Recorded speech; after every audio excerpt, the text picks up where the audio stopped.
मुख्यमंत्री लाडकी बहीण योजनेतील लाभार्थ्यांना ई-केवायसी बंधनकारक केल्यामुळे ई-केवायसी करताना अनेक त्रुटींची दुरुस्ती करण्यासाठी सरकारने अनेक पर्याय उपलब्ध करून दिले आहेत. तर दुसरीकडे या योजनेचा लाभ ज्यांनी चुकीच्या माध्यमातून घेतला आहे, अशा संशयित लाभार्थींची अंगणवाडी सेविकांमार्फत पडताळणीही सुरू करण्यात आली आहे. ही सर्व प्रक्रिया पूर्ण होण्याकरिता 31 मार्चपर्यंत मुदत देण्यात आली असून शासनाच्या आदेशाप्रमाणे याचे काम वेगाने सुरू आहे.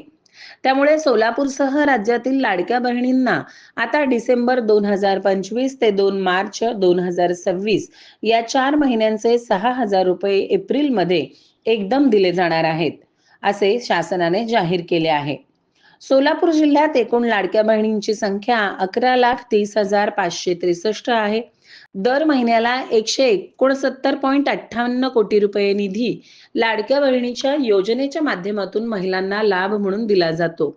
तर पडताळणीत अंदाजे 2 लाख महिला या चुकीच्या माध्यमातून लाभ घेत असतानाचे चित्र पाहायला मिळते आहे.